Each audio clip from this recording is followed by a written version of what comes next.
So I'm going to start off here with our reagents. Let's put our bromine atom here.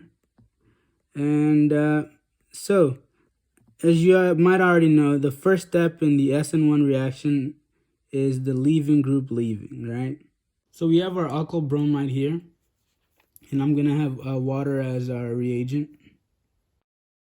The first step in an SN1 reaction is your leaving group always leaves. Remember that. Same thing for an elimination reaction. This is obviously not going over the elimination reaction, but the same thing happens in the elimination reaction as your leaving group leaves. And what that leaves you with is something called a carbocation, which looks like basically whatever you had with a plus charge. I'm not going to draw the proton in this instance because it's implied, right? Then you have your bromide ion because it gains a minus charge since this bond broke and it took the electrons with it, right? And so this thing is highly reactive to the point where even something so weak such as water can react with it. But it's bent geometry with the lone pairs pushing. But that's not the most important geometry you need to know here. You need to know that your intermediate is going to be flat and sp2 hybridized, right? What does that tell you about the possible combinations that can take place here? The water can either attack from the top, or I'm going to draw like broken lines here from the bottom, right?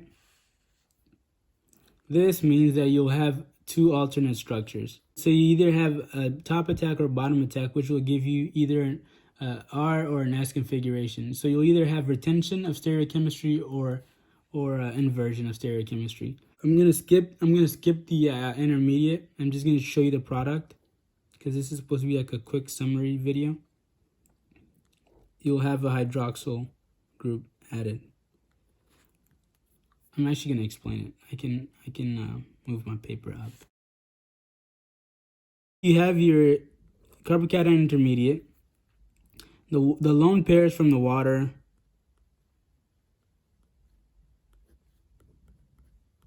are going to attack, right? And then your intermediate that's going to form is going to look like this. You're going to have that lone pair forming bond.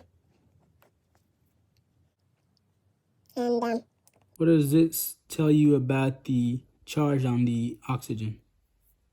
Oxygen will have a plus charge, right? And oxygen likes to form two bonds, right? You'll have another water in solution, right? That will come and deprotonate this.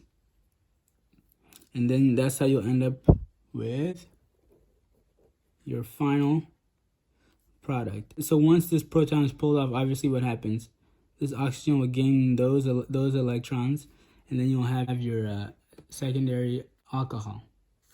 You're going to have either an R version of this, pretend to attack from the top. Let's say this is R, or it can attack from the bottom, then you can get an S configuration. So you look at your intermediate, and it'll give you 50-50, and that's the racemic mixture. And that's going to be optically inactive because you're not able to rotate plane polarized light. I'm going to go through this one more time. You have your leaving group that leaves. It's good leaving group because it's not a strong base. The reason why the Br minus is not a strong base is because its conjugate acid, HBr, is a strong acid. You have your carbocation intermediate, which is highly reactive.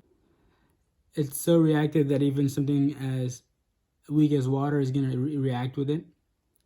As a result of the water reacting with it, the oxygen on the water is going to form 3 bonds, which gives the oxygen a plus charge.